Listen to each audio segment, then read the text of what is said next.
اپنے دوست و احباب کے ذریعے ان کے عزت کو سرچار کرتے ہیں، اس کی عزت کو نیلام کرتے ہیں، اس کے بعد اس کو قتل کر کے، اسے کاٹ کر کے، اسی کے اس کا گلا گھونٹ کر کے کبھی ندی کے حوالے کر دیا جاتا ہے، کبھی سمندر میں پھینک دیے جاتے ہیں، کبھی ڈرام میں بند کر دیے جاتے ہیں، کبھی فریج میں رکھا جاتا ہے۔ کیا وجہ ہے؟ لیکن اس کے باوجود بھی ہماری قوم کی بچیاں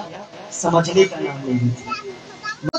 نہ روزے رکھنے ہوں گے، نہ حج کے جو ارکان دنیا میں ادا کیے جاتے ہیں وہ ارکان ہوں گے، نہ نیند ہوگی، نہ نیند کے بعد جو بیداری ہوتی ہے وہ ہوگی، وہاں بیداری ہوگی، اس وقت بھی نکاح موجود رہے گا، یعنی کہ تمام چیزیں جب کچھ نہ تھا اس وقت بھی نکاح وجود میں آیا، اس وقت نکاح وجود میں آیا، اس وقت بھی نکاح موجود تھا، اور جب کچھ نہ رہے گا اس وقت بھی نکاح موجود رہے گا۔ اللہ رب العزت مومن بندوں کی نکاح جنت میں مومن بندیوں کے ساتھ فرمائے گا۔ اس سے نکاح کی فضیلت کا پتہ چلتا ہے، اس سے نکاح کی عظمت کا پتہ چلتا ہے۔ لیکن آپ کو ایک فضیلت اور سناتا چلوں میرے دوستو، آپ دیکھیں کسی بھی عبادت پر ثواب کی بشارت ہے، کسی بھی عبادت پر گناہوں کی مغفرت کی بشارت ہے۔ آپ نماز پڑھیں، نماز پر ثواب ملے گا، نماز پر ثواب کی بشارت ہے، گناہوں کی مغفرت کی بشارت ہے۔ لیکن یہ نہیں کہا گیا جس نے نماز پڑھا اس کا آدھا ایمان محفوظ ہو گیا۔ آپ روزہ رکھے، روزے پر ثواب کی بشارت ہے، گناہوں کی مغفرت کی بشارت ہے، لیکن یہ کہیں بھی یہ نہیں کہا گیا جس نے روزہ رکھا اس کا آدھا ایمان محفوظ ہو گیا۔ آپ حج کریں، حج پر ثواب کی بشارت ہے، گناہوں کی مغفرت کی بشارت ہے، لیکن کہیں پر بھی یہ نہیں کہا گیا جس نے حج کیا اس کا آدھا ایمان محفوظ ہو گیا۔ آپ صدقات و خیرات کریں، الغرض کوئی سا عمل کرے، کسی بھی عمل پر یہ بات نہیں کہی گئی تم فلاں کام کرو تمہارا آدھا ایمان محفوظ ہو جائے گا، لیکن قربان جائے نکاح پر، نکاح وہ پسندیدہ عمل ہے، نکاح وہ افضل و اعلیٰ عمل ہے، نکاح وہ ارفع و اعلیٰ عمل ہے، نکاح وہ افضل ترین عمل ہے۔ ہمارے آپ کے آقا مصطفیٰ جان رحمت شمع بزم ہدایت صلی اللہ تعالیٰ علیہ وسلم ارشاد فرماتے ہیں النکاح نصف الایمان، نکاح آدھا ایمان ہے، نکاح آدھا ایمان ہے۔